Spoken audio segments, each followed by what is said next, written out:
नमस्ते दोस्तों, कैसे हैं आप सभी। I hope you are having great fun with pharmacology. अब हम बात करते हैं एपिसोड 9 में।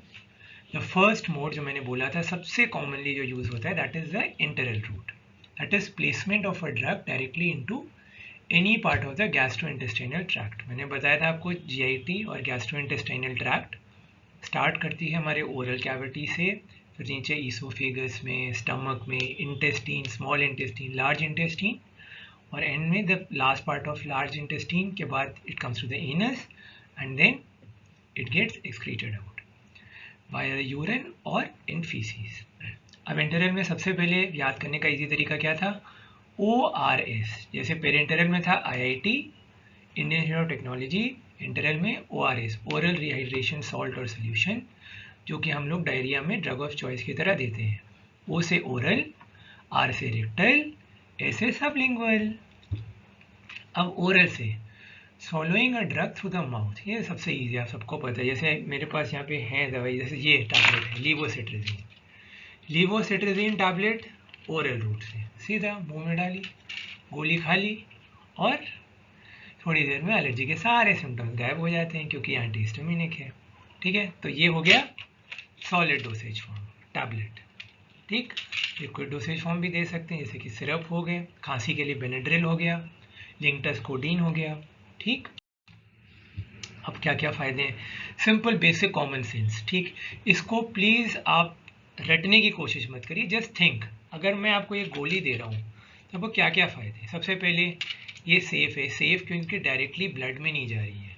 ठीक है, अगर वैसे तो ये सब सील्ड पैक्स में आती हैं, बट इन केस अगर कोई प्रॉब्लम भी हुई तो भी इतना रिस्क नहीं है आपको, क्योंकि ये पेट में जाएगी, वहाँ पे डाइजेस्टिव जूसेस से काम होगा, फिर एंड में पहुँचेगी। जैसे मैं आपको बताऊँ, ये लीवोसिट्राजिन की गोली है आपकी 5 मिलीग्राम की, 5 मिलीग्राम की हो सकती है क्या, नहीं।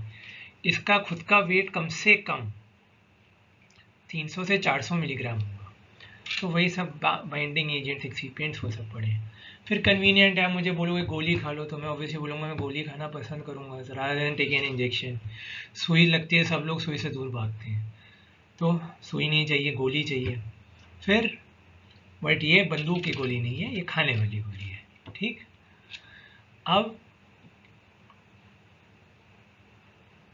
It does not need assistance. ठीक है, किसी की इसमें हेल्प की ज़रूरत नहीं है। अब इंजेक्शन लगवानी चाहिए तो कोई आपको इंजेक्शन लगाएगा, इंट्रावीनस या इंट्रामस्कुलर। सब क्यूटेनियस वो खुद से लगा सकते हैं, जैसे इंसुलिन का इंजेक्शन होता है वो सब क्यूटेनियस रूट से देते हैं, वो पेट में लगता है, वो आराम से आप दे सकते हो।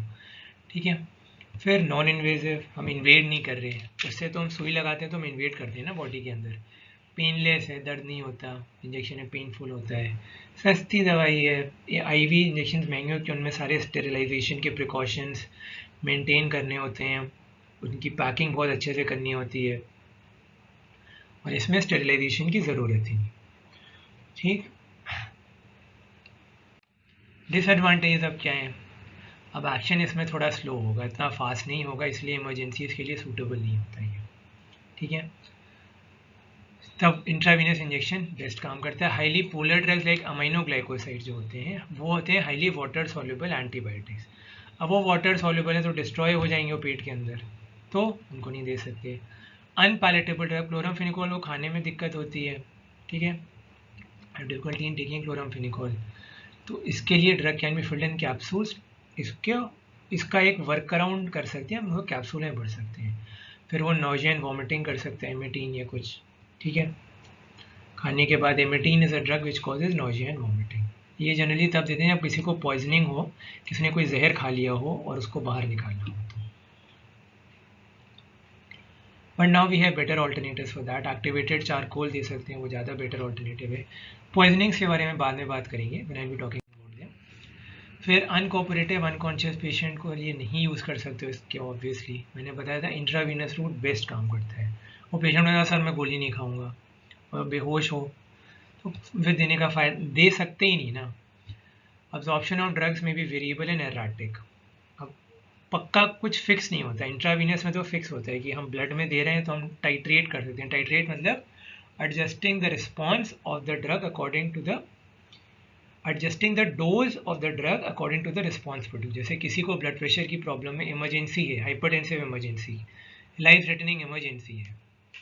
तो उसमें इंट्रावीनस निकार्डिपिन, एस्मोलॉल, ये ड्रग्स होते हैं, इसके बारे में बाद में बात करेंगे। निकार्डिपिन बेसिकली कैल्शियम चैनल ब्लॉकर हो गया, एस्मोलॉल बीटा ब्लॉकर हो गया। तो जब हम इन इंजेक्शंस को एडमिनिस्टर करते हैं, what we have to be very careful about is कि ज़्यादा ब्लड प्रेशर कम ना हो जाए, नहीं तो हाइपोटेंशन के से पेशेंट मर सकते हैं। तो हम उसको टाइट्रेट कर देते हैं, डोज एडजस्ट कर लेते हैं, ठीक है। अब थोड़े ड्रग्स होते हैं, स्ट्रेप्टोमाइसिन अमीनोग्लाइकोसाइड ग्रुप का एंटीबायोटिक है, तो वो अब्जॉर्ब भी नहीं होगा, ठीक, वाटर सॉल्युबल है इसलिए। Others are destroyed by digestive juices, अब पेट में वो, तभी तो हमको पेनिसिलिन जी अनफॉर्चुनेटली हमको इंट्रामस्कुलर देना पड़ता है, इंसुलिन को सबक्यूटेनियस देना पड़ता है, या फिर लिवर में पूरी तरह डिस्ट्रॉय हो गया। ग्लिसरल ट्राइनाइट्रेट, एंजाइना जो चेस्ट पेन यहाँ पर होता है रेट्रोस्टर्नली, यहाँ पे अगर आदमी को बहुत सीवियर पेन हो, मोस्ट लाइकली डायग्नोसिस एंजाइना, ठीक है। ये हमारी स्टर्नम हो गई, इसके पीछे यहाँ पर ऐसे पेशेंट आपके पास आएगा। The patient will come you like this, doctor साहब बहुत दर्द हो रहा है, डॉक्टर साहब बहुत दर्द हो रहा है, डॉक्टर साहब बहुत दर्द हो रहा है, कुछ समझ नहीं आ रहा क्या करूँ मैं। तब आप उसको ग्लिसरल ट्राइनाइट्रेट के टैबलेट देंगे जबान के नीचे रखने के लिए, क्योंकि नहीं तो वो डिस्ट्रॉय हो जाएगा उससे, ठीक है। इसलिए एक इमरजेंसी के तौर पे as dentist and medical students कुछ इमरजेंसी मेडिसिन आपके पास हमेशा होनी चाहिए। ग्लिसरल ट्राइनाइट्रेट हो गई, एड्रेनलिन हो गई, और हम बातें करेंगे जैसे हम लोग as we deal further adrenaline anaphylactic shock के लिए। फिर टेस्टोस्टेरॉन, ये सेक्स स्टेरॉयड हार्मोन हो गया। लाइडोकेन लोकल एनेस्थेटिक, तो इसीलिए लाइडोकेन को हमको इंजेक्ट करना पड़ता है। कई आप लोग डेंटिस्ट को तो सबको पता है कि lidocaine root canal treatment extraction में गम्स के अंदर, और बाकी जो मेडिकल स्टूडेंट्स हैं वो सर्जरीज करने के लिए उसको एट द साइट देते हैं, ठीक है। Then drugs can not be given to a patient having nausea, vomiting और डायरिया। अगर किसी को ये प्रॉब्लम है, उल्टी आ रही हो या डायरिया हो रहा हो, तो फिर उनको हम ये दवाइयाँ नहीं दे सकते, ओके, क्योंकि ऑब्वियसली उसको उल्टा है तो यू कांट गिव, और डायरिया होगा तो भी हम अवॉइड करते हैं, क्योंकि वो निकल आएगा फीसिस के through. So this brings us to the conclusion of oral route of administration. अब बचे हैं रेक्टल और सबलिंगुअल, उसकी बात हम करेंगे एपिसोड नंबर 10 में। तब तक के लिए this is Karun Kumar signing off, bye bye.